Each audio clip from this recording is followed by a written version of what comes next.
Hey everyone, welcome to this podcast called Ken Reads, where I, Ken, read out your letter that you've shared with me in the hopes that I can better help you understand what the F just happened between you and the last partner you were dating, whether it was in a relationship or a situationship. I look at these experiences from the lens of attachment theory. I don't just come up with thought terminating cliches like, they're just not that into you, or if they wanted to, they would.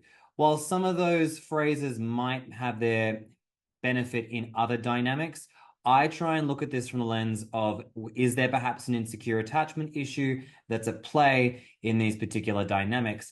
And though I am an Australian counsellor, I am not someone who is going to be responding to these letters as if I was with a client. I'm here to provide validation, yes, but I can't provide any diagnoses on these. So even if, a lot of people might understandably hear this and be like, well, that sounds like a narcissist. At best, I'll probably say, sounds a bit narky. I probably won't go any further than that out of respect to my ethical boundaries in regards to what I can and can't do. If you find this of benefit to you, fantastic. That's what I want. And if you want to submit your letter, you're very welcome to, once there is obviously availability per month. And I'll happily read out and share my own 2 cents as to what I think has gone on in your dating experience to offer you a sense of validation for what you've been through, and also to give other people listening a chance to feel like maybe this relates to what they've also experienced as part of collective healing. So with that all out of the way, let's dive in to the latest letter.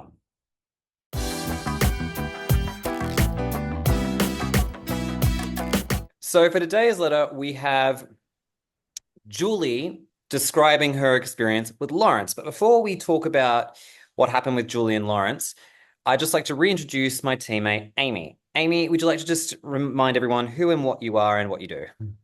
Yes, hello everyone. I'm so happy to be back. And I am an attachment healing coach on Ken's team. And I help people heal their attachment styles, whether they're in or out of relationships. I help people work through breakups and just sort of everything attachment healing and relationship related. I love to talk about nothing more, as you can tell. Because you keep coming back. Exactly. And the good news is that we're still here. There's been no ghosting, there's been no discarding, there's been no abrupt breakups. We're all doing very well. Exactly. This is what life looks like when you don't have these challenges. Okay, let's get into Julie's letter. So Julie writes, "What I'm presenting, I realize now, must be a textbook must be a textbook example from the Avoidant Relationships and Breakups workbook, including the chapters of the Great Beginning, the Slow Fade and Control, and the Abrupt Discard." I'm just going to say this now to Julie, who wrote this. I may be pinching some of those titles if I go to write a books because they're great. But let's continue.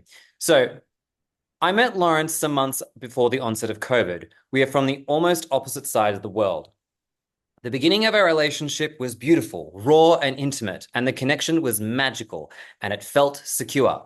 We were both taken by surprise with this love since neither of us were looking for one. He immediately included me into his life and wanted me to meet his friends. Now, I was a bit skeptical of the continuation of the relationship because of the distance, but it just kept on growing and deepening. We seemed to have endless amounts of topics to discuss. He was affectionate, warm, and open. We became each other's closest persons. We are both middle-aged with full lives, so there was no pressure to hurry to make drastic alterations in our lives. We decided to visit each other and spend longer periods together whenever that would become possible. During nearly 2 years of lockdown, we were in contact almost daily, messaging constantly and FaceTiming for hours at a time. 4.5 years went by the time of the breakup. We had close to 1,800 printed pages of messages and most likely hundreds of hours of chatting. Woof, now you can write a story. When restrictions were partially lifted, we were finally able to meet again and discussed about having a vacation together in another country. I planned and arranged the trip for weeks for the both of us. Accommodation, flights, travel documents, COVID testings on location, etc. Suddenly he said he's stressed and cannot come. He cancelled his trip, so there I was, alone in a tropical dream resort having a vacation by myself. Ouch. Our second chance to meet came 4 months later with me traveling to meet him. This time, just before my trip, he started to become weird, distant, and detached. He might have even said he cannot give me what I want. I was baffled by his behavior. But despite this, I traveled to meet him as planned. We generally had a nice time. I even met his family. But throughout my visit, he was evasive and distant. Suddenly, he said he didn't feel attraction anymore. For the remaining time, I saw him only a couple of times. But the evening before I left, he suddenly, finally felt the attraction again. I'm going to say one more. I'm going to just read out one more paragraph, and then we'll do a bit of a pause and reflection. In hindsight, he did say things that should have raised red flags. Unfortunately, I had no prior knowledge about avoidant attachment. I thought he was reflective, aware of different sides to him, so I didn't think too much of it. But these are some of the things he said. I don't do relationships. There might be something wrong with me. I'm not sure if I can be monogamous. I don't really miss people. Maybe this works because we're so far apart. Oh, yeah. I'm just going to say before I throw over to you, Amy, they're pretty glaring red flag sort of sentences, even though they seem innocuous at the time. What are your thoughts, Amy? Oh, yeah. And, just the way this reads, as soon as I hear the words magical connection, I get a little nervous. And it's like, well, this is either the start to a beautiful fairy tale or a brutal nightmare. And unfortunately, you know, uh, often it is a nightmare situation. It is surprising and so tricky that many people with avoidant attachment, fearful avoidant and avoidant attachment, dismissive, are so good at connection. They Mm-hmm. are connection professionals. They are amazing at flirting and at creating this sort of magical, mystical, the stars are aligned, soulmate sort of environment. And that, of course, if you fast forward, makes the breakup phase even more brutal. And Julie, I hope you're not too hard on yourself for this whole thing because I know looking back, you're mentioning the red flags, and sometimes we beat ourselves up and say, "How could I have not known better? How did I not see?" But the thing is, I think even a pretty darn secure person it can easily fall into this beginning of this magical relationship with someone who's avoidant because it just feels so good. All of these neurochemical cocktails of love are just happening and it feels amazing. Mm-hmm. And then also pretty notable and common is the combination. Okay, so as this reads, I was having trouble finding the avoidant part in his behavior because he was raw, intimate, wanted to meet your friends. Even though avoidants are really good at connection in the beginning, there's still some signs of avoidance. They won't be so warm and open and vulnerable in the beginning, and they certainly won't want to bring you and integrate you into their personal lives in the beginning.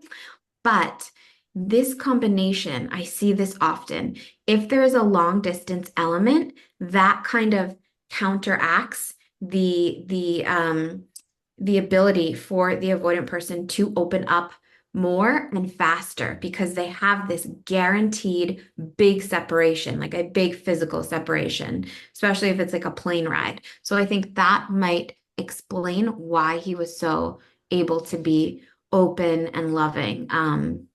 I'll throw it back to you, Ken. What do you think so far?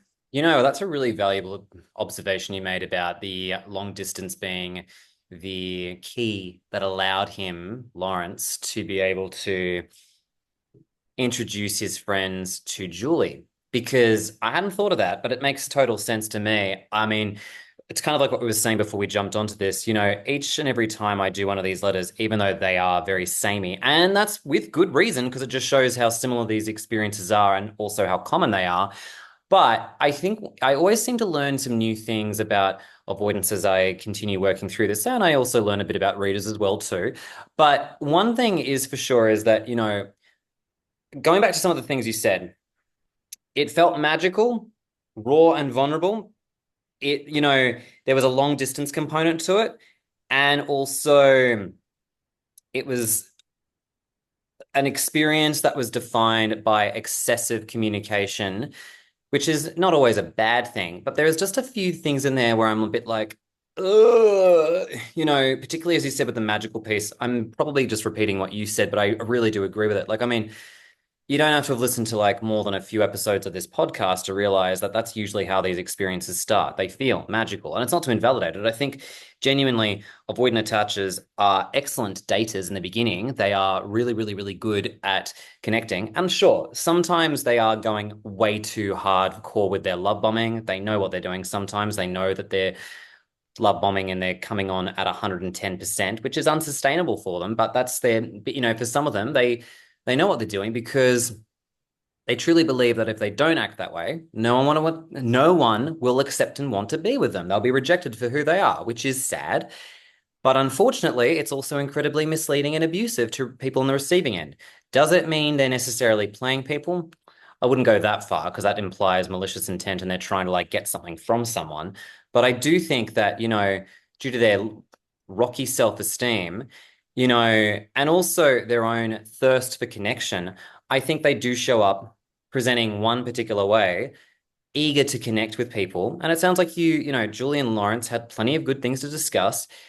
But I think, where it all becomes quite clear as day as to what's going on is definitely, when they started, agreeing to meet up on holiday. And then all of a sudden, he's starting to say he's feeling weird, distant, and detached. Oh, sorry, he didn't say that. He just acted that way too. Um, and he was being evasive and distant, when you visit his family as well too. And especially when he's saying, I don't feel the attraction anymore, only for you to then like leave again and then suddenly the attraction returns. I can understand why avoidance might believe, oh, it's the distance that's the answer, but actually it's not. That's a symptom of a problem, which is the fact that, as you said, Amy, closeness causes them to shut down and to lose temporarily their fondness for someone. Yeah, it does. And Julie, it must have been brutal to actually hear him say that he didn't feel attraction anymore because nobody wants to hear that. That is so hurtful in so many ways. But that is actually one of the avoidant distancing, excuse me, strategies where they sort of hyperfixate on somebody's perceived flaws. And they're doing this on purpose, but subconsciously. So that actually makes it even more believable to them. Sometimes I'll hear avoidant people saying, you know, I really like this person and I don't want to hurt them, the more self-aware avoidants who are doing the work. I don't want to hurt them, but I'm really afraid that I'm just going to lose attraction and just not like them out of nowhere because that always happens. And what's happening is it's not a genuine losing attraction from their actual highest expression of self truth, their adult wise self. It is simply just, a defense mechanism. It is their subconscious mind trying so hard not to let them attach or depend on someone or be vulnerable because that is where the danger comes in. And so that's part of the sad part of this is that avoidants don't do this part on purpose. Like they are not actively consciously trying to detach. It's just coming up in their body through their subconscious mind, their thoughts, their beliefs, their emotions, and their nervous system. And because of that, they think that this is like divine truth because they feel it in their body and then they're being kind of pummeled with these thoughts. And if you don't understand the mechanics of how your thoughts are produced in the subconscious mind, you will kind of be a victim to your thoughts and fleeting feelings, and you will think they're absolute truth and they are like divine, messages from the universe when really they are in large part a trauma response. And I just want to back up one more, a few paragraphs. What we were discussing before about how avoidants are such good connectors. And when somebody has the capacity for connection, it does not at all mean that they have the capacity for commitment or even the desire. And that made me think also, maybe a lot of the time avoidants aren't acting intentionally and maliciously in relationships, but, and this is a big but, they can be reckless. They can be reckless in that sometimes it is so easy for them to be so good at connection and so carefree in the beginning because they go into the relationship with every intention to end it. Like they have got one foot in, one foot out the whole time. So for them, it might just be having a lot of fun and connecting and them kind of understanding in the background that this is never going to turn into a thing. This is not going to be the one. We're not going to be together forever. And, I don't think that they appreciate that people, for the most part, unless you are explicitly looking for a short-term relationship, people, for the most part, are going to want to take the journey of a healthy relationship, which is growing closer together. So it's dangerous getting into a relationship with an avoidant. It's tricky territory. Completely agreed. And whilst I have a few other things that I want to add to that, I'll continue with Julie's letter and I'll share it if it's appropriate, but yes to everything you said, Amy. So Julie continues by saying, in a very early stage, he did try to run a couple of times, but was unsuccessful. Okay. So this is very much par and course of what you're saying, Amy, as well as that, that's that exact thing of like one foot in, one foot out. I guess this is where I can come in and say one thing very quickly. It really shows a difference between the way a lot of people invest in people's relationships, whereas avoidance, particularly those that are severe, don't. Meaning that, when I think of myself and when I invest in a relationship, I'm not thinking of it ending. Sure, I might have like a few thoughts and feelings about, well, if this were to end, that'd suck and I'd have to go through a grieving process.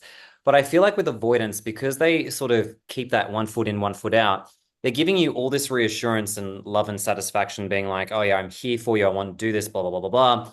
But then they also still have that other foot out the door where it becomes seemingly so easy for them to just, you know, walk away, ghost, and leave someone, which I know does damage to the avoidant too, because they still haven't, processed the feelings. But it's it's dangerous, I think, to have that mentality because it screws both people over, particularly the recipient, and it's not a true connection. You're basically giving only a portion of yourself, allowing your fears to dictate the relationship, which you're not even explicitly sharing with your partner.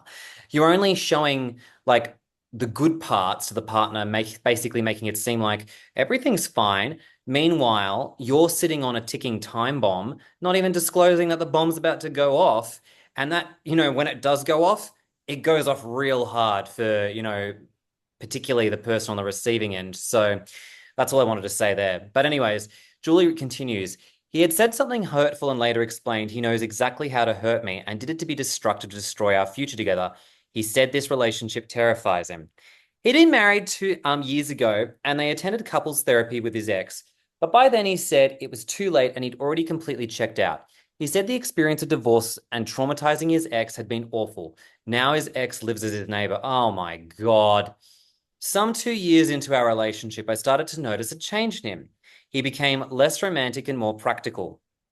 Before we had messaged and talked at whichever hour, but now I only got slots close to his bedtime, which killed spontaneity. Over time, our conversations became more superficial. He sometimes looked bored and distracted when I talked about any topic of my own, as if he had started to lose interest in my life and connecting. So I talked less about myself and we discussed more about him. We didn't talk as often either. He said he was just too busy and tired with his everyday life, but was always looking forward to our talks. He would say, "We've become friends, right?" He's adding that he'd always valued friendship over relationships anyway. Fuck him. I brought up that he seems distant and not wanting to connect. I asked why he does this, to which he replied, um, I don't do anything. I just live in the present and everything is fine and okay. Yeah, that's that go with the flow attitude. I also asked a few times if he thinks a breakup would be something we should discuss. He always laughed it off, saying, hey, good luck with that. We'll be talking again in a few days like we always do. What is there to break up from, anyways? At times, he'd say he would probably cry if I wasn't in his life anymore. He also stated that he wanted me to spend longer periods of time with him. Oh, great. So he gets to have his cake and eat it too at Julie's expense. So at this later stage, he seemed not to have as strong an urge to run as he had in the beginning. Instead, he altered our connection into more something that was more regulated and superficial. My thought was that maybe this is a post-honeymoon phase for him, and this is how we'll deal with things for a while and eventually grow into something new again. All right, let's take a pause here. What a disaster. So he's basically unilaterally decided that they're friends now. And I hate the fact that I know that Julie obviously didn't understand anything about avoidant attachment. I think she's doing reasonably well given the circumstances. But I have to say, I really dislike the way Lawrence is just, selfishly deciding what the fate of this relationship is without even involving Julie in this, which is typical severe avoidant. Oh my gosh, yes. And I have to say, you guys know me. I have kind of endless compassion for all of the attachment styles, all of the insecure attachment styles, particularly. But, I'm having trouble, I'm really having trouble empathizing with Lawrence here because something is it's giving he knows what he's doing. Okay? It's giving manipulative, um, maybe some narcissistic traits or tendencies here. I'm not at all calling him a narcissist, but he seems he just seems aware enough for it to be not okay. And avoidance is never an excuse for behavior, but a lot of the time, avoidant people truly are so clueless to secure and anxious relating that like they are just living their truth and they truly are not thinking that it's hurting anyone. And I just think that Lawrence is aware. Um, and and I think it is so audacious of him to sort of slip in there without ever having a formal conversation about it. Hey, we're friends, right? Like, this is cool. Like, we're cool, right?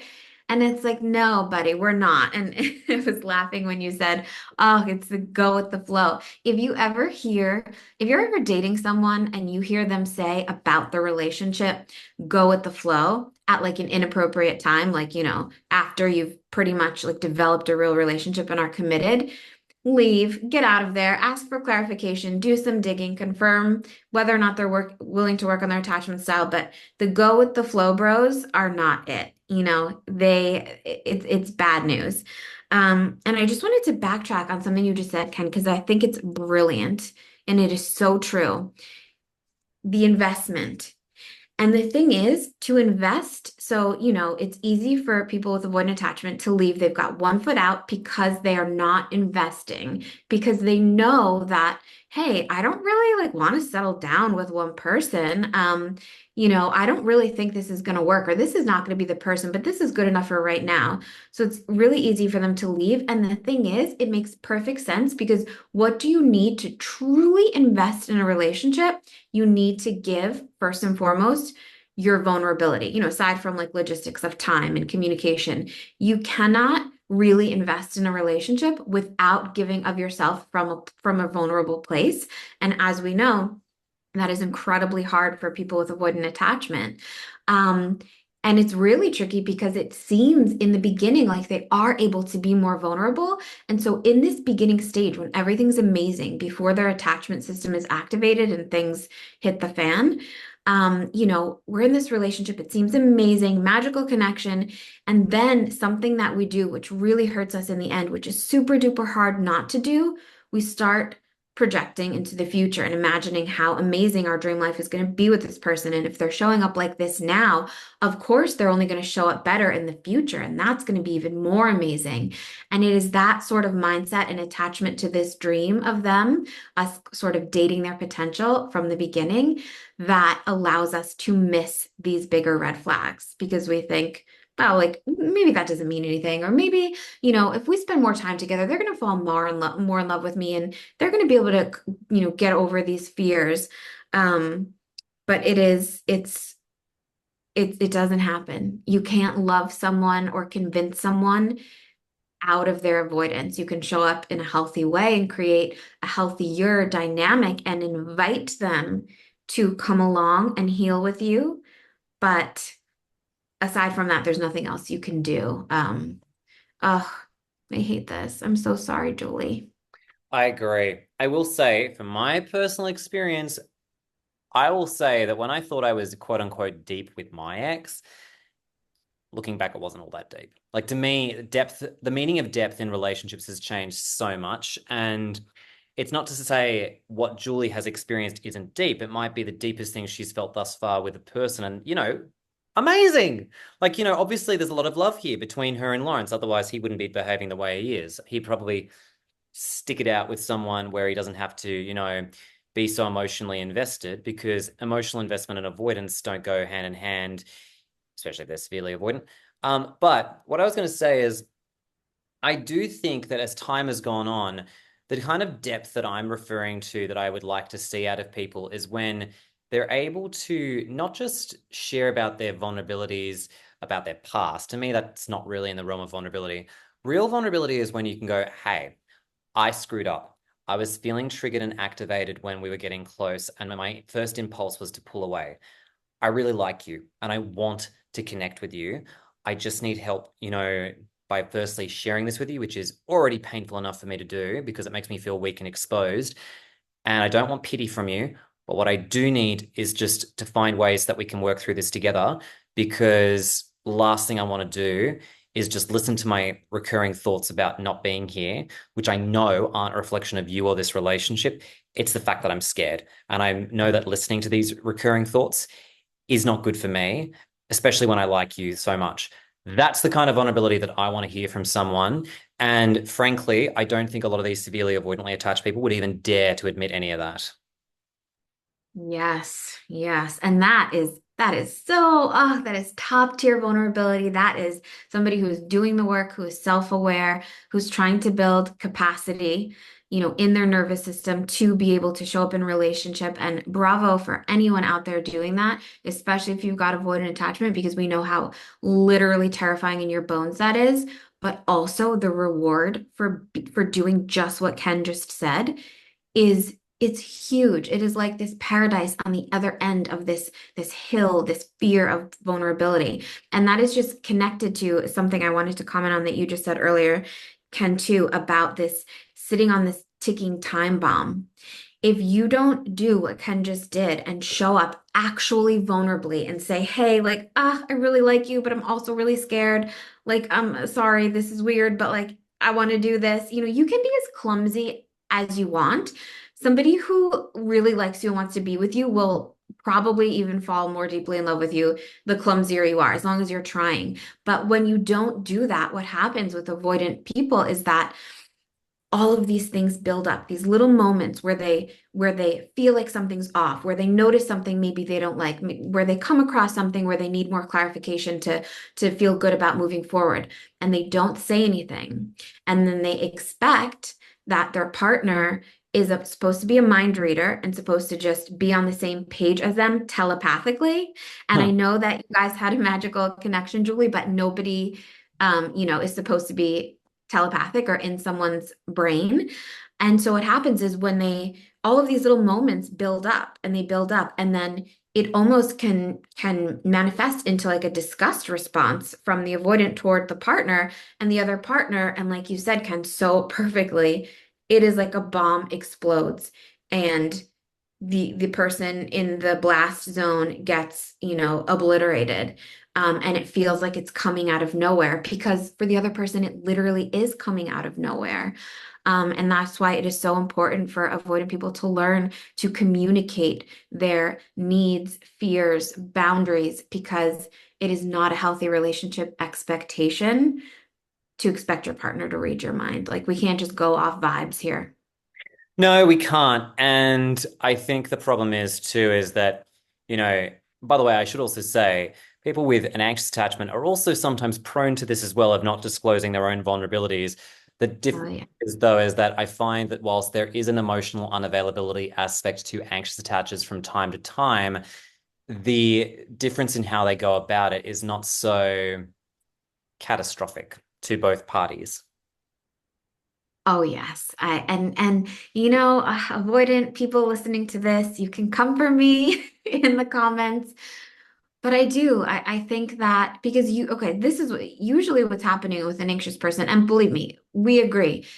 Those of us with anxious attachment are definitely emotionally unavailable and actually quite avoidant to self and relationship. But when an anxious person is sitting on stuff, they're usually sitting on stuff that like they're not, that they're afraid of. And it's sort of like they're sitting on their own feelings and blaming themselves for it. When the avoidant person's sitting on stuff, they're blaming the other person for it. So when the anxious person's hiding stuff, it's like, oh, I'm so needy. I wish I wasn't like this. Maybe I said something that he didn't like, that she didn't like, and I wish they would tell me what it was. And oh, like this sucks, but like I really love this person. And the avoidant stuff that they're sitting on a lot of the time is like, I hated the way she held her fork.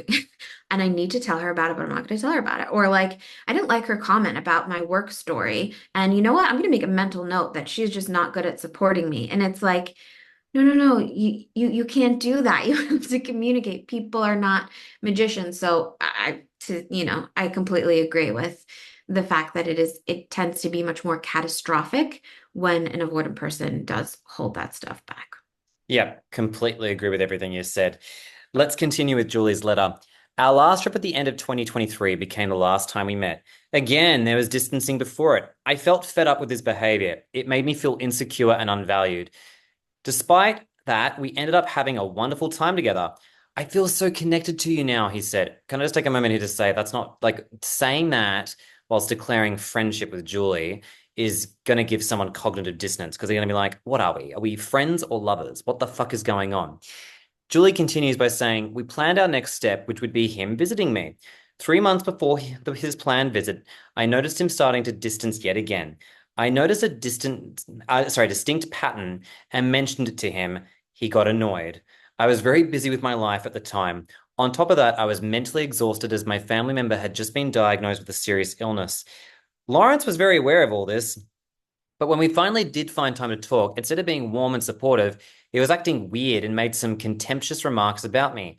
I couldn't believe what I was hearing. I was so upset I'd said something unpleasant to him and hung up. That's pretty much what you're saying, Amy, as well.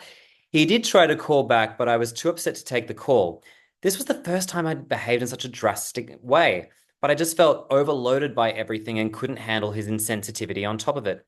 The next day, he sent a message saying, I'm sorry. You were talking to a drunk person. I've been struggling the last few days, bit depressed and drunk. He wasn't much of a drinker, so that was unusual too. A week after that, he dumped me over a text after I asked if we should have a chat, to which his reply was, don't want to talk, it won't help. Best thing you can do for me and yourself is to let it all go and move on. I was in utter shock. When I asked what happened, he replied, read my last message. It says it all. I'm not going to repeat myself. What an asshole. It felt as if my closest person had suddenly and unexpectedly died. Absolutely nothing made sense. His reaction felt so out of proportion and absurd, I agree, that at times in midst of my grief, I laughed hysterically. The pain was excruciating. I had suicidal thoughts and couldn't sleep for more than 3 to 5 hours per night for months. Been there, done that. I know how that feels. After a couple of days, we both apologized, with him saying that the stressful situation in both of our lives had led to that moment. He said he was in a stress mess and that he just needed less of it. That I was very dear to him, but he had been feeling terrible. He couldn't give me what I wanted, and he felt constantly being disappointed and hurting. That was what he wanted to give up. He said the distance I had felt from him was him going through periods where he could cope with the pressure from me and others where he couldn't. He started to minimize and rewrite history too. He said he'd felt it would be nice to get to know me, and that was all. He said he'd been, prior to meeting us, 10 years happily by himself as a single man. He had found a way of life he was happy with. He claimed he just wanted friendship with me, whereas I'd wanted a full-blown partnership. Well, that's gaslighting. When I asked to talk instead of texting, he shut down saying, stop. This makes me mentally sick. I have told you I don't want to talk and that we should move on, please.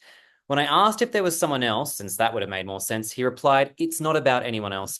I actually agree. I don't think there's necessarily any evidence to suggest he had someone else in the wings. He might if he moves on and monkey branches onto someone else, which is common behavior, but I don't think there's any indicator that that's happened just yet.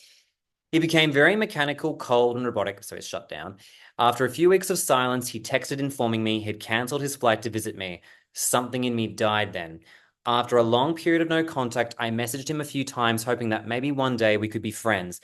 That proved to be difficult because his replies were short and impersonal. All right, I'm going to take a pause here. Quick thing I just want to say before I hand it over to you, Amy, is I really dislike how selfish Lawrence is. And this is something I wanted to talk about, and now it's appropriate. I really dislike how Lawrence was saying, we were both going through a stress mess, and I couldn't give you what you were looking for, as if to say, like, well, surely you would understand, Julie, that because I'm unable to meet your needs. I'm doing you a favor because you would only be disappointed with me if we were to continue being together. And it's like, Julie isn't saying that you're a disappointment, Lawrence. What she's saying is that you distancing yourself and not being able to sit with her feelings, particularly when she's got an unwell relative, is contributing to, the deterioration of this relationship. And then after that, there's obviously the gaslighting around like history about them quote unquote being friends when that's not how clearly things started. But yeah, just thought I'd take a pause there. Amy, what are your thoughts? Uh, yeah, I agree with everything you just said, and I'll pick up, where you just left off with the rewriting history. That is such a common thing that happens with more severe avoidant attachment where, things will be going along, progressing. There will be a really good connection and like future plans will be made. And, maybe even like I love yous exchanged. And there is all of the makings of a committed relationship. Maybe even that conversation is had, maybe it's not had yet. And then after some distancing, if you go back and have a conversation when the anxious person is just dying to, or the, anxious, leaning, fearful, avoidant, or the secure person is dying to have a conversation and try to figure out, wait a minute, how did we go from like this amazing place a few weeks ago to some weirdness, and then now you're saying that like you just wanted to be friends? And I don't know if it's if they're trying to cover up the shame of their withdrawal and they don't know what else to say, but to try to rewrite history. It could be motivated by a few different things, of course, depending upon the person, but I do know that it's common. And also, it is absolutely brutal to the person hearing this because not only at this point the other person is probably in quite a state of nervous system dysregulation after all of this breadcrumbing and intermittent reinforcement and hot and cold, and then this like sudden drawback and coldness from the person. But to hear, oh, like, what do you mean? We were just kind of going to be friends and get to know each other from the beginning. When quite literally, that is not at all implied. It makes you feel it's adding insult to injury. And it's also making you feel like, am I crazy? Did I literally just hallucinate this whole relationship? And I also have to say, I really dislike Lawrence's behavior throughout this entire letter. And I Mhm. don't think that all of these things are specifically attributed to avoidant attachment. I don't want to give the impression that like all avoidants are callous and cruel and mean, not at all. But if you are a person who is really wounded and not self-aware and not so emotionally mature, you're probably more likely to be kind of a brat. And I'm trying to be nice and use nice language, but um I just think like maybe he has some other stuff going on here because, he's kind of being cruel when you're telling him, hey, like somebody in my life is seriously ill, and you're really stressed out, uh, and you're looking for some compassion, and he says contemptuous things to you and is like mean and not supportive just when you need him the most. Like, it's awful, and I'm so sorry that you went through this. Agreed. I'm really sorry you've gone through this too, Julie, because it really seemed like prior to COVID when you connected, this guy was everything. Lawrence was showing up in a really beautiful way. You obviously didn't fall in love with just nothing, like it seems like he's also invested too, hence the reactivity.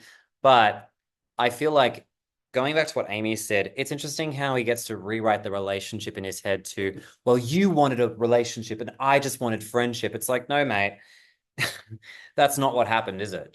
Like it's wild how he's allergic to the truth. And the other thing too is it's a phrase that came out of the book Avoidant Abuse, which I think is also appropriate.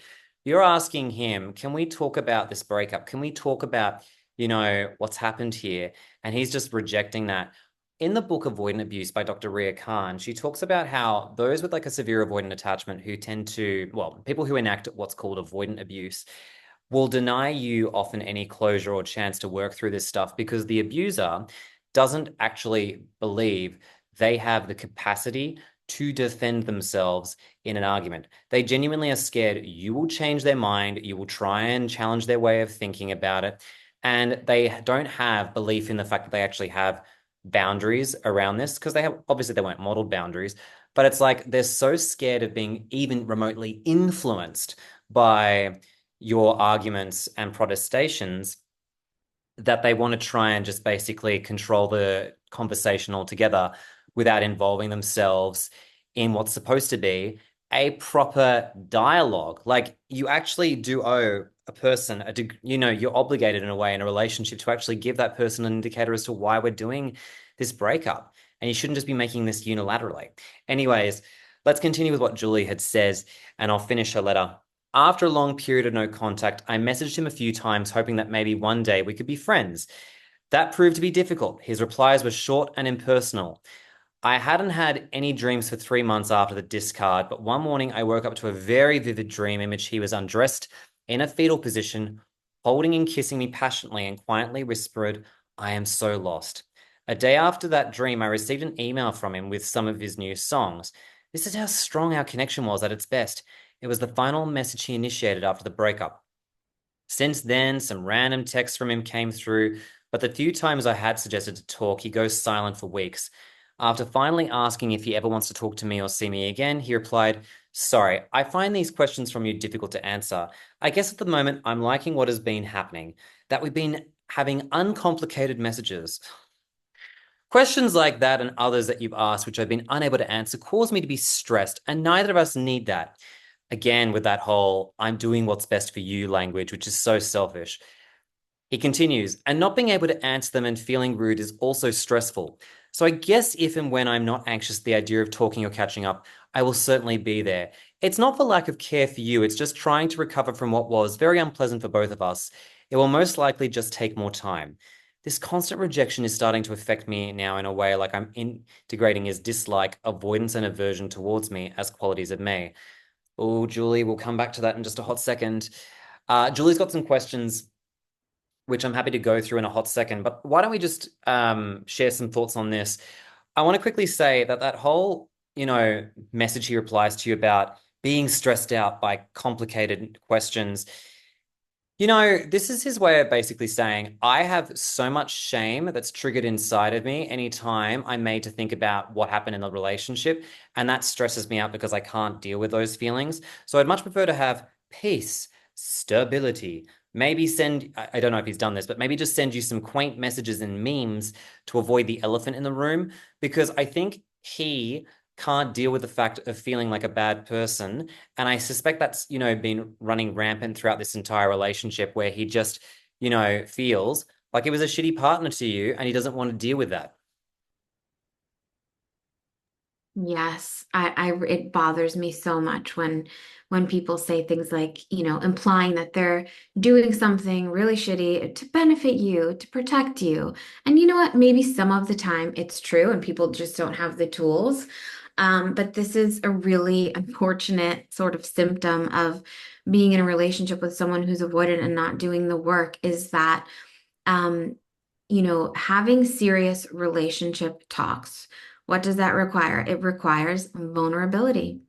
And you cannot even go through conflict without being vulnerable. In fact, you have to be super duper vulnerable to successfully move through conflict. And so this is, definitely out of the avoidant textbook when he's saying, I'm liking what's happening now at the moment, uncomplicated, kind of go with the flow. And there's nothing bad about the fact that, dismissive avoidance usually have like top needs of peace and harmony and like no drama. But the thing is, that just doesn't happen by avoiding things and then leaving when stuff gets hard. Mhm. If that's the way you're going to achieve peace and no drama, you're going to be causing a lot of people the opposite of peace and a lot of pain. And you're never going to have a fulfilling relationship. And it kind of bothers me, particularly here with Lawrence, because he's able to articulate this whole paragraph about, sorry, I found these questions difficult. I'm liking what's happening. This is making me stress out. So I feel like if he's able to articulate this much, he should be able to push himself a little further and honestly communicate what's happening. Um, because, like we said, there's a degree that all of this is on a spectrum. And if you have awareness, but you're still behaving this way, you have more culpability and it's not okay. And also I think that just this highlights this idea that avoidant people are often already 1 foot out of the relationship from the start, even if it feels like this is the most amazing thing in the world. Um, and they don't let the other person know that. And so they might let the other person know that in bits and pieces along the way, in things that slip, in these red flags that we see later. And that's why it is so, so important to pause at these red flags and really do some digging and see what's going on here. Because I think, and this is no shame on you at all, Julie, like you did not know what you didn't know, and now you do. But people tell on themselves, we tell on ourselves, and things we say and how we react to questions and whatnot.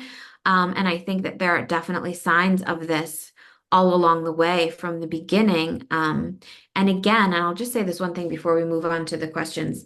Um, the reason why it's so hard to see these flags in the beginning is because usually when we meet someone and it is going so fast and furious and we feel so euphoric, it's not necessarily a sign of an amazing connection, but it could be a really big sign of the fact that you've got some big gaping holes within your relationship to self, and you're relying on other people to fill these holes, to fill these needs.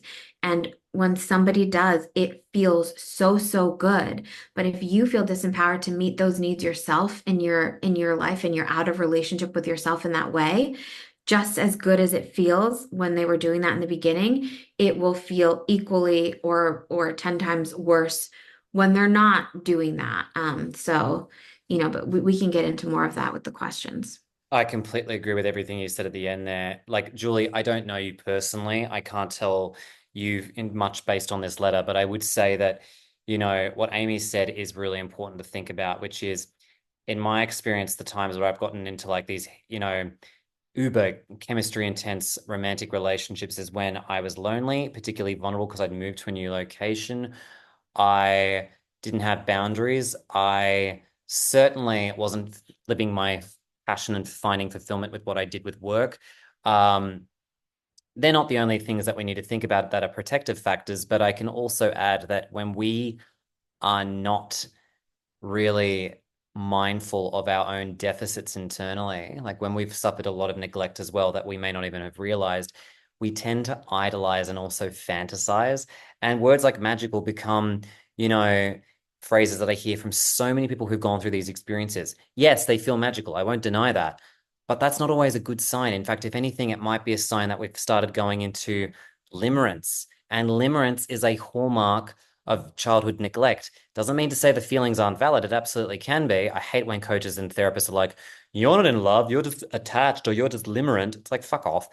That's that's oversimplifying it. But I do think that when we're, you know, looking at these experiences from a lens of like, oh, they're so magical, we tend to lose a lot of our objective reality over these things and be like, let me just look at this person realistically and the nature of our relationship. It's long distance. This guy is saying some very clear things. He doesn't do relationships. He's also saying things like, you know, I'm going to hurt you.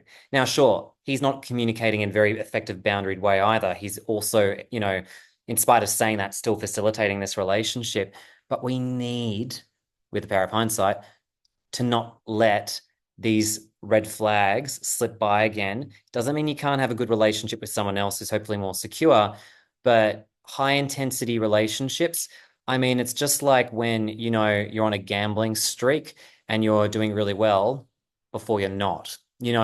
Euphoria, even though it feels good, is not always an emotion that I think we should be, you know, holding on to as if to say it means everything's going to work out for us, because often it can be combined with a bit of anxiety as well too. So that's just that. Again, Julie, if you're listening to this, it doesn't, You may not necessarily resonate with any of that. That's totally fine, but just stuff that I think Amy and I have seen a lot, not only in ourselves, but also our clients that we work with too.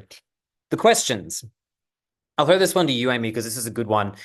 Why are avoidants unable to sustain a friendship like Lawrence, especially when he said that's what he claimed the relationship to have been in the first place?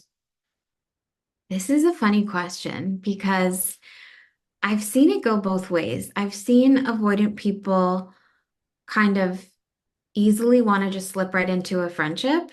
And I think in those cases, it's because, again, they've slowly been backing out of the romantic relationship almost as soon as it started.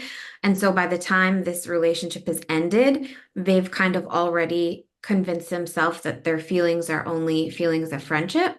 And sometimes that is coming from a genuine place of truth with them, where, especially in the shorter term relationships, where things didn't work out, but we could be friends.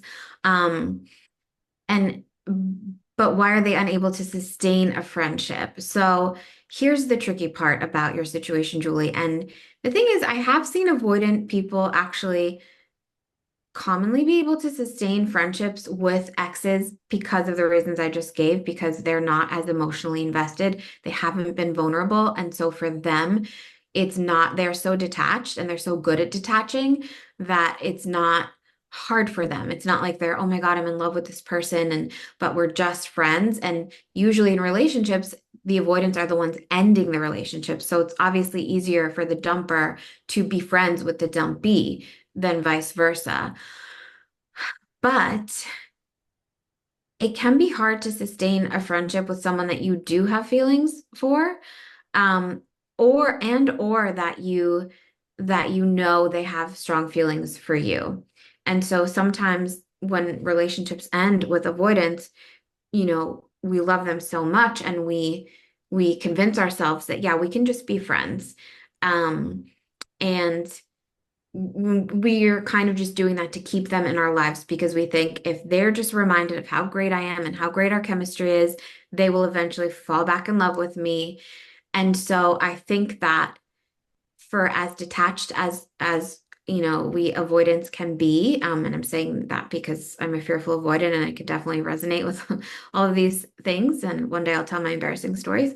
But avoidance can really sense the pressure, the underlying pressure and emotions from anxious people, even when anxious people think they are cool as a cucumber. And so I suspect that it might be hard for an avoidant to maintain a friendship with someone who definitely still has romantic feelings for them because that feels too pressury. What do you think, Ken? Yes, completely agree with everything you said. I think my very simplified answer is if there is closeness and depth, it's going to trigger a lot of these shame wounds in an avoidant. And it's also someone who's severe, of course, and those fears of intimacy. So and I mean, you wouldn't have to go far. You just listen to the last episode I did, which was literally about friendships with avoidance. They cannot, like, here's the key thing. They cannot maintain depth in their relationships. It's not about the title. It's about how they're triggered. Superficiality, dysfunctional, toxic behavior, not a problem for a while. In fact, they can commit to those relationships for quite a while, whether it be with family, friends, or lovers. But the minute that there's a lot more intimacy and depth and things are becoming truly more secure and functional, adios. Because that's when they have to confront themselves, and there's so much confrontational stuff inside of them that they can't deal with. It's too confronting for them, so hence they often run. That's why I often say you may find that if you and your avoidant partner are starting to, someone who's like severely avoidant, that is, if you're starting the work to become more secure together, and let's just say your partner's been boomeranging back and forth and you'd engage, like you yourself had engaged in dysfunctional behavior, you may find that as you become more secure, the avoidant partner and you enter into a nice period of like feeling like, oh my God, this is going really, really well, only for them to bounce harder and faster than ever before because it was so damn confronting for them. So unfortunately, that's a thing. Next question. How do even self-avoidants do this? Self-aware avoidants do this. Being as perceptive as he still needs to be in denial and rewrite history. Great question. I'm going to answer a little bit of this and then throw it over to Amy. Self-awareness doesn't equal change. You can be self-aware of something, know that you have these patterns. Like he said to you in the beginning, I'm gonna hurt you. I don't do relationships. So he obviously knew that he has this as a pattern. And that does mean that because he continues to act this out, he's being an abuser. But just because he knows this does not mean that he has the capacity, the willingness, or the desire to want to work on any of this stuff. Yep, you took the words right out of my mouth, Ken. Self-awareness does not equal healing. And and you have to understand sort of the principles of attachment wounding and how they manifest in our behaviors and in our thoughts and emotions. They're stored in the subconscious mind. And we are basically walking through life largely being directed around by our subconscious mind. So you have self-awareness in your conscious mind, in the smaller part of you. Um, Let me not overcomplicate this because that's a whole nother topic. Basically, self-awareness is almost like saying an affirmation. It's Mm-hmm. okay, like I get it. I'm saying this and I understand this logically. But attachment wounding is in the subconscious mind and it's in our nervous system. It is a deeply ingrained pattern. So think of something that's super, super deep. You can know it, and awareness is sort of like just scratching the surface of it, just kind of throwing some dirt on it and hoping that that groove is fully filled in. When in reality, that dirt is just sinking all the way to the bottom and not really making much of a difference in the grooved in like path. And that's what self-awareness is. You can read every book and listen to podcasts and understand things. We've heard of so many, therapists and people in the mental health field who have an understanding of these theories, but unless you have integrated this work, unless you have done the healing work, and when people say doing the healing work, that means taking this information and doing the hard work of applying it to your own life, of running it through the filtering systems of your own shit. And like that is doing the work. So just mere self-awareness, while it is great and it is certainly a necessary first step, um, unless you are brave enough and truly introspective and compassionate and vulnerable enough with yourself to open these doors and do the work, it's not going to get you far. I want to add an example to what you said, Amy, involving affirmations, because that was a brilliant way of describing it. Let's take an affirmation like, I am lovable. I could say that to myself and say, I am lovable.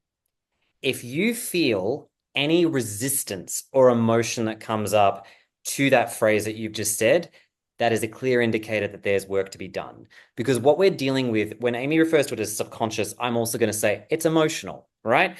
You're dealing with a lot of that pent up emotional stuff that hasn't been challenged or soothed, validated, released. So if we go back to that example of I am lovable, you may have a part with you that goes, fuck yeah, you are. You're a piece of shit. That might be an inner critic that needs to be heard and listened to so that way you can find out why it believes that way. You might have another part of you that feels, I just don't feel like I'm worthy. I feel like I'm not chosen. I feel like I'm not good enough. I feel like people always leave me. That might be a very, very deep part of you, an inner child, if you will, that needs to be, spoken to as well. There's so many layers to everyone's onion. And like Amy and I are only scratching the surface, but, you know, doing the work is really going beneath the layers of the human onion. And self-awareness is literally as surface layer as it gets. And unless you want to deal with those messy emotional resistances you feel inside of you, it's a waste of fucking time. Like, honestly, what are we doing here? Like, it's self-awareness is frankly, I know we laud it and we say, oh my God, it's amazing. But with all due respect, like self-awareness is like 10% of the journey. It's like going to the gym and wanting to get fit. They say, like, oh, working out and exercising is important. But if you truly want to lose weight, the nutritional aspect, which in my opinion is the hardest part of it, is probably about 70 to 80% of where the results come in. So that's my opinion on that one. Now, last series of questions. It's all in one paragraph. How can avoidance be so capable of genuine intimacy and vulnerability in the beginning, but then are unable to maintain it? They suffocate the relationship with the slow fade into nothingness to destroy it. They transform it into a shallow, controlled, meaningless connection which satisfies no one, then become so bored with their own creation they need to leave and run. Is this entirely, is this the entirety of the relationship, just a play manufactured by the avoidance script, and are we the puppets? Really interesting question, and I can see where Julie's coming from with this. What are your thoughts on this, Amy? Oh, yeah, I have so many thoughts, but I actually just want to backtrack for a moment and just add one quick thing to what you were saying. And I totally agree about that was such a good way to paint the picture of the difference between self-awareness and integrating it with going to the gym and then the nutrition. And also, just to add on to what Ken just said, self-awareness and affirmations, they can actually backfire for the exact reasons that Ken was just saying. If you have these beliefs, and that's what I meant by the subconscious, if you're standing in front of the mirror reciting over and over, I am lovable, I am wealthy, I am, successful. But then, the rest of the day, right? You're only saying that affirmation for like a minute. The rest of the day in your subconscious, you have these deep-seated beliefs that you're bad with money, that you don't deserve success, that you are not lovable and you will be abandoned and you are not worthy and not good enough, then guess what?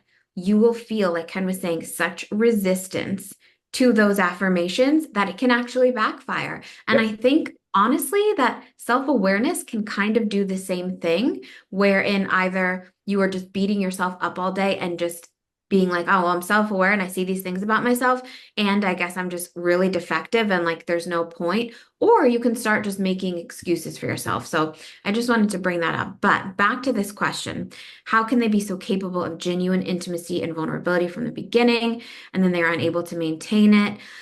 Here's the thing.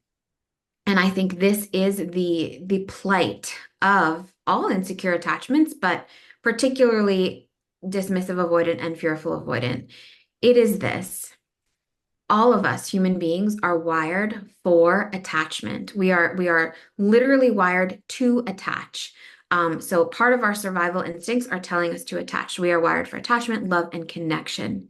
We want we want all of these things. Avoidants want all of these things. They think in theory that all of this is beautiful and like they want it, but and it actually ties back to what we were just saying between the subconscious and conscious mind. What's happening is a big part of avoidant people, they want this love and connection, but the bigger part of them, the subconscious mind, the part that is running our lives like 95% of the time is littered with or colored with these wounds. And these wounds tell them, oh, you want love?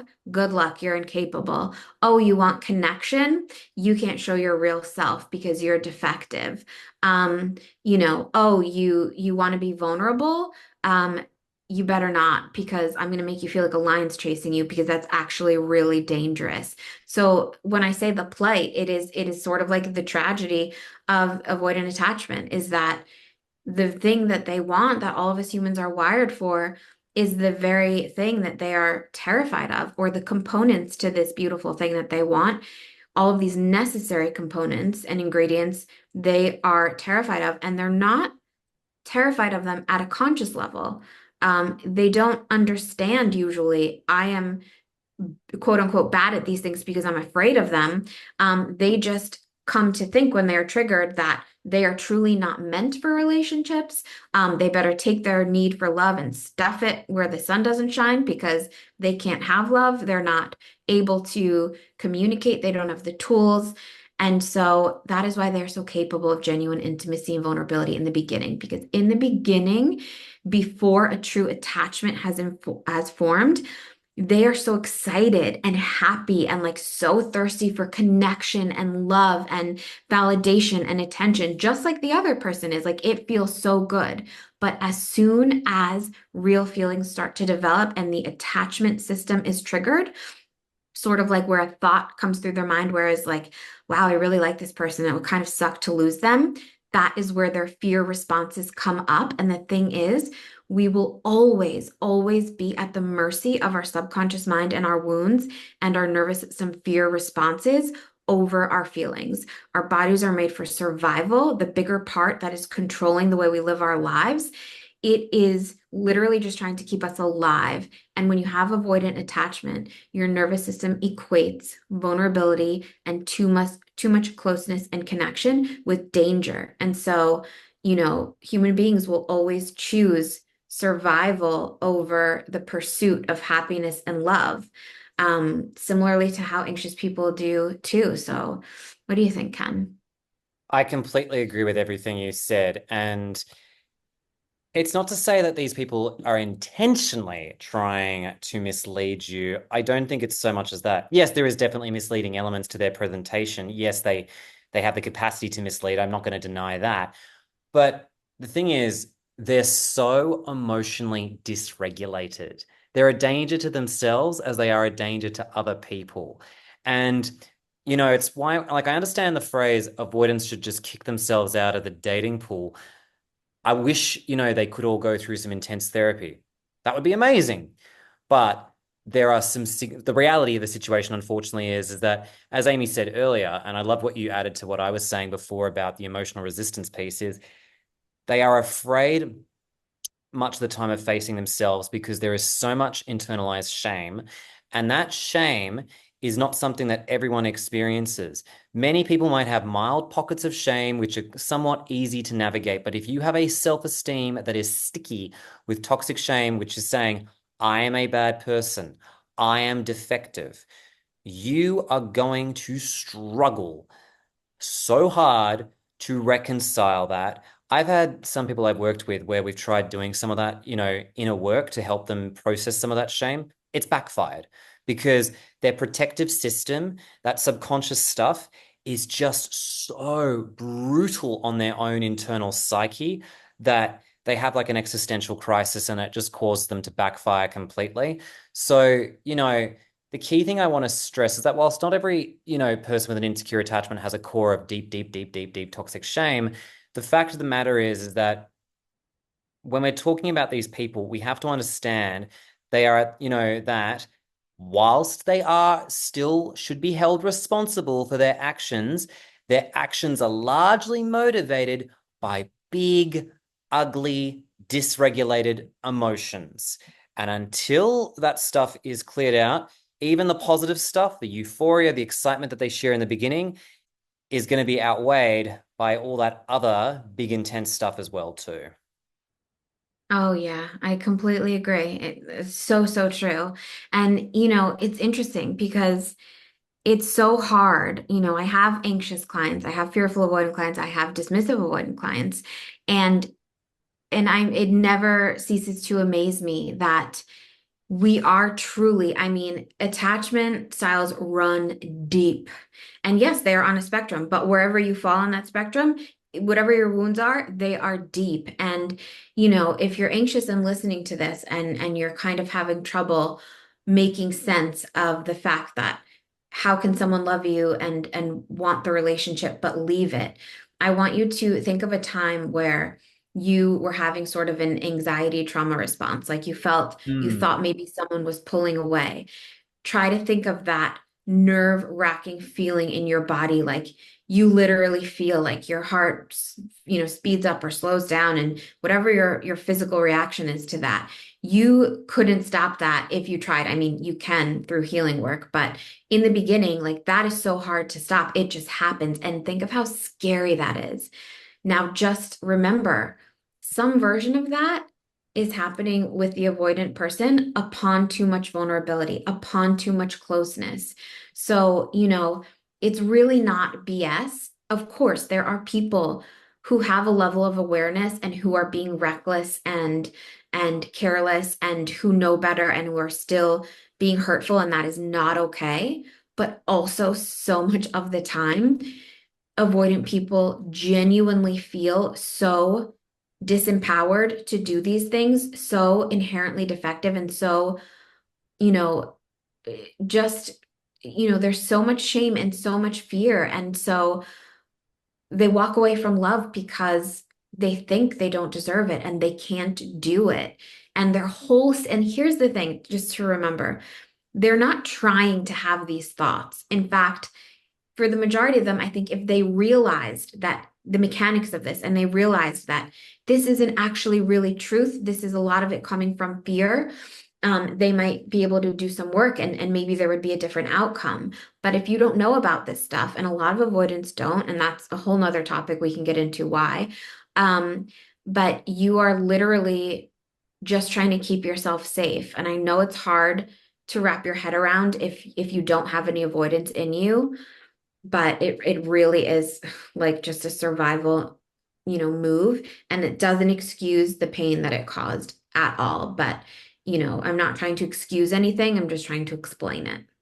Yep, completely agree with everything you said. I'm going to round out my piece here by saying, Julie, I'm sorry for what you've been through because this experience is horrific. Very similar to stuff we've read out before too, but equally, painful for you in what you've been through. And I'm so sorry that you had to go through this because I think not having the knowledge of attachment theory is so crippling in these experiences because it's so easy to internalize this stuff and feel like it's your fault. Based on the letter you shared, whilst there may be some things you need to work on, I don't think this is largely your fault at all. Like, I think that, you know, you got whelmed into an experience with a guy who's got a massive, I'd say, dismissive avoidant attachment and, or at least very dismissive leaning. And he's just wanting to control the dynamic because it's based on how it's making him feel. But thank you very much for sharing this. Yeah, Julie, I'm so sorry. I echo everything that Ken just said. And I'm so sorry too that you went through this. And I hope that you feel some relief of any pain or shame that you are feeling. Maybe not all of it, but I hope to a large extent you realize that it's not your fault. It's not about you. You are not unlovable and you are not, not good enough. We are all sort of victim to our attachment styles unless we are working on them. And this does really sound like somebody who is definitely largely dismissive, avoidant, if not fearful, leaning, dismissive. And I'll just close with this, for everyone listening and for Julie. Um, Two general things that I've been thinking about as we've been reading this letter. In general, if you have anxious attachment and you're dating, leave sooner. Like follow your instinct to leave much sooner than is comfortable for you. It will be uncomfortable for you to bail on a relationship when you see these red flags. Do it anyway. You can investigate and confirm, but if you see them, do it anyway. Leave before it is comfortable for you. And I would say for my avoidant babes out there in the audience, stay longer than is comfortable for you. Question your flaw finding that you're seeing in people. When you start to, notice these things about someone that you don't like, really question yourself and say, okay, let me get real. Is this really an incompatibility or is this just something that I'm kind of picking on just to gain distance? So anxious people leave sooner, avoidant people stay longer. And also, when you're dating, when someone tells on themselves and they say something that indicates that they are bad at relationships or dangerous or going to hurt you, take them at their word. Believe people when they tell you who they are. And then conversely, when someone is telling you what an amazing partner they are and they have been, do not take them at their word. Take them at their action. Just put that in your pocket because I think that that can save so many of us a lot of heartache. Yeah, and thank you so much for sharing your story with us, Julie. Agreed. I loved everything you added to that, Amy, as well, too. So I'm going to round it here. Everyone, thank you very much for listening. If you enjoyed this episode, please leave us a review on Spotify. And we will be back next year together to do more readings. I'll be back separately. Yeah, so Amy and I will be back next year, and we will definitely continue this conversation then, with future letters, obviously. But other than that, thank you very much for those that celebrate it. Happy Christmas and Happy New Year, everyone. Bye for now.